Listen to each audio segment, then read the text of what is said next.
Step 2ல இந்த முறுக்கு ப்ராடக்ட்டை நம்ம எப்படி மார்க்கெட்டிங் பண்ணலான்றதை பற்றி பார்க்கலாம். சொல்லுங்கள் சார்.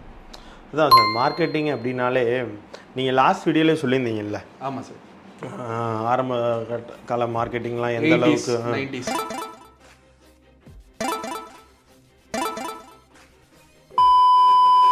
அதான் அப்போது மார்க்கெட்டிங்கிறது ஆரம்ப கட்டத்தில் ஒரு பவுண்ட்ரிஸாக தான் இருந்துச்சு.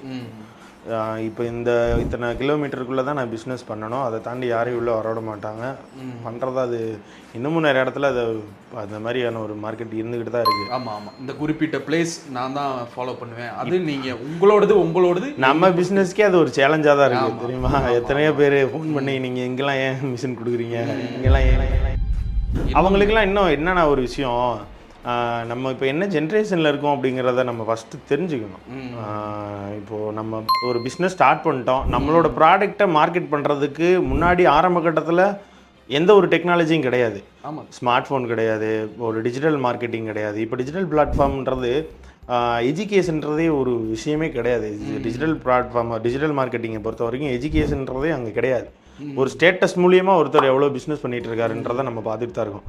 நம்ம கஸ்டமர் எத்தனை பேர் கஸ்டமர்ஸ்லாம் அவங்களோட ப்ராடக்டை ஸ்டேட்டஸில் வச்சு ஆமாம் கால் த நம்பர் அப்படின்னு போட்டு அவங்களோட நம்பர் கொண்டு வச்சு போட்டுட்ருக்காங்கல்ல, அதுதான் பேஸ். அதுவே போதும். அந்த மார்க்கெட்டே வந்து பார்த்தீங்கன்னா ஆல்மோஸ்ட் அவங்களுக்கு நல்ல ஒரு ரெஸ்பான்ஸ் கொடுக்கும்.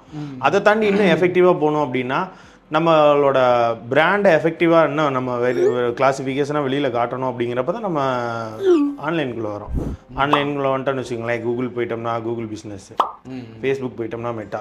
இதெல்லாம் ரொம்ப காம்ப்ளிகேட்டடான சப்ஜெக்ட்லாம் கிடையாது. Just step by step process. அதுவே நமக்கு என்னென்ன செய்யணும், என்னென்ன பண்ணணுன்றதை அதுவே காமிச்சிடும். ஒரு ரெக்கார்டு என்ன சொல்லுதுன்னா, ஒரு நாளைக்கு உலக மக்கள் தொகையில் கிட்டத்தட்ட ஒரு 30% பேர் ஆப்பிள் அப்படிங்கிற ஒரு பேரை டைப் பண்ணுறாங்க.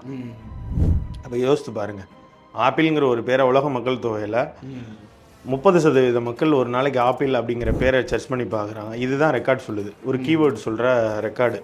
ஸோ ஒரு தனிப்பட்ட பர்சன் என்ன டைப் பண்ணுறா அப்படிங்கிறத நமக்கு டேட்டாவாக கொடுக்குதுன்னா அப்போ டிஜிட்டல் மார்க்கெட்டிங் எவ்வளோ வளர்ந்துருக்குன்னு பாருங்கள். ஆமாம். ஸோ அந்த ஹிண்ட்டு போதும் நமக்கு. அப்போ ஆப்பிள்ங்கிறத சர்ச் பண்ணக்கூடிய டேட்டா பேஸ் நமக்கு கிடைக்குதுன்னா நம்மளோட ப்ராடக்ட் முறுக்க சர்ச் பண்ணுறவங்களோட லிஸ்ட்டு எத்தனை பேருன்றதை நமக்கு தெரிஞ்சும். கண்டிப்பாக. ஸோ அவங்களுக்கு நம்ம ப்ராடக்ட் தேவை.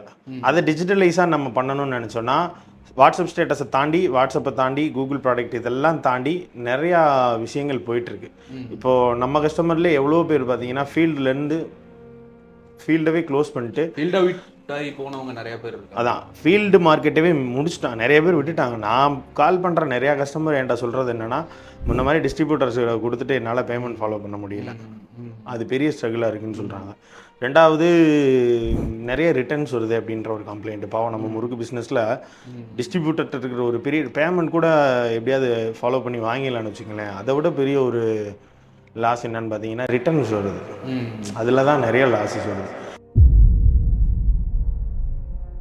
இந்த லாஸஸ்ஸு, இந்த மாதிரியான டிஸ்ட்ரிபியூட்டர்ஸ் ப்ராப்ளம்லாம், இஷ்யூஸ்லாம் இல்லாமல் இருக்கணும்னா டிஜிட்டல் மார்க்கெட்டிங்கில் பெஸ்ட் ஆப்ஷன் வந்து பார்த்திங்கன்னா விண்டோ ஷாப்பிங், இ-காமர்ஸ் தான். ஒரு பர்டிகுலர் ஒரு இப்போ நம்ம இந்தியாவில் எடுத்துக்கிட்டோம்னா நம்ம இருக்கிற மக்கள் தொகையில் ஸ்நாக்ஸை மட்டும் ஒரு நாளைக்கு எவ்வளோ பேர் விரும்புவாங்க? கண்டிப்பாக. கரெக்டாக அதுக்கேற்ற மாதிரியான ஒரு எடிட்டிங், அதுக்கேற்ற மாதிரியான ஒரு க்யூரியாசிட்டியோட நம்ம ப்ராடக்டை பிராண்டிங் பண்ணோன்னா ஒரு நல்ல ஒரு ரீச் கிடைக்கும். ஸோ அதுக்கு நம்ம ஒவ்வொரு பிளாட்ஃபார்மை யூஸ் பண்ணுறதை பொறுத்து இருக்குது. தனியாக இண்டிவிஜுவல் ஆப் டெவலப்பர்ஸ் வச்சு ஆப் டெவலப் பண்ணிகிட்டு இருக்காங்க. இல்லை டிஜிட்டல் மார்க்கெட்டிங்கவே பர்டிகுலராக ஒரு டீமை வச்சு அவங்களே ஃபாலோ பண்ணி லீடு என்கொயரிஸ்லாம் எடுத்து கொடுத்துட்ருக்காங்க. இந்த பர்டிகுலர் பர்சனுக்கு இவ்வளோ தேவைப்படுது, இந்த பர்டிகுலர் பர்சன் டிஸ்ட்ரிபியூட்டர்ஸ்க்கு இவ்வளோ நீடட் இருக்குது, இந்த பர்டிகுலர் ஏரியாவில் உங்களோட ப்ராடக்டை இவ்வளோ பேர் இன்ட்ரெஸ்ட் கொடுத்துருக்காங்க அப்படிங்கிற டேட்டா பேஸை எடுத்து கொடுக்குறதுக்கு அவுட் சோர்ஸ் இருக்காங்க. இதெல்லாம் வந்து பார்த்தீங்கன்னா அதிக லெவலில் பண்ணுறாங்களே. இல்லை நான் மினிமமாக பண்ணணும்னு நினைக்கிறேன் அப்படின்றவங்களுக்கு ஜஸ்ட் வாட்ஸ்அப் ஸ்டேட்டஸே பெஸ்ட் அட்வைஸ். என்னோட suggestion WhatsApp status, Facebook post, அந்த ஃபேஸ்புக் இன்ஸ்டாகிராம் போஸ்ட்டு, அந்த போஸ்ட் இதெல்லாம் மட்டும் கரெக்டான கீவேர்ட்ஸில் கரெக்டான ஒரு ஹேஷ்டேக் யூஸ் பண்ணி கொடுத்தோம்னா கண்டிப்பாக ரீச் கிடைக்கும். அதில் நம்ம பூஸ்ட் பண்ண வேண்டிய அவசியம் கூட கிடையாது. ஏன்னா ஸ்நாக்ஸை பொறுத்த வரைக்கும் எசென்சியல் ப்ராடக்ட். ஸோ எல்லாத்துக்கும் அது ஆட்டோமேட்டிக் ஆர்கானிக்காகவே பப்ளிஷ். அதான் ஆர்கானிக்காகவே பப்ளிஷ் ஆயிடும். ஸோ அப்படி இருக்கிறப்ப நம்ம அதை பெய்டு ப்ரமோஷன் பண்ணி அதை எக்ஸ்பேண்ட் பண்ணணுன்ற அவசியமே கிடையாது. கூகுளோ மெட்டாவோ என்ன பண்ணோன்னா எசென்ஷியல் ப்ராடக்டை மேக்ஸிமம் வந்து பெய்டு ப்ரமோஷனுக்கு சஜஷன் பண்ண மாட்டாங்க. இப்போது எசென்ஷியல் ப்ராடக்ட்டுக்கு வந்து டைரக்ட் ப்ரொமோஷன் இருக்குது, அதை பெய்ட் ப்ரொமோஷனில் கொடுக்கலாம். பட் ஆனால் ஆர்கானிக்காகவே அது நல்ல அப்ரோச் ஆகும். ஆமாம், நல்ல மூவ்மெண்ட் காட்டும், நல்ல என்கொயரிஸ் நிறைய இது பண்ண வைக்கும். ஸோ அதனால் நான் சொல்கிற மாதிரி தான் இந்த டிஜிட்டல் மார்க்கெட்டிங்கில் லோ லெவலில் இருக்கவங்கலேருந்து ஹை லெவலில் இருக்கிறவங்க வரைக்கும் காமனாக இருக்கிறது வாட்ஸ்அப் ஸ்டேட்டஸு. ஆமாம், அடுத்து ஃபேஸ்புக், இன்ஸ்டாகிராம் போஸ்ட். இது கரெக்டான கீவேர்டு, கரெக்டான அப்ரோச் இருந்தாலே போதும். கண்டிப்பாக அதை நம்மக்கிட்ட ஐடியா கேட்டாலும் நம்ம அதை பண்ணி கண்டிப்பாக நம்ம அப்ரோச் பண்ணலாம்.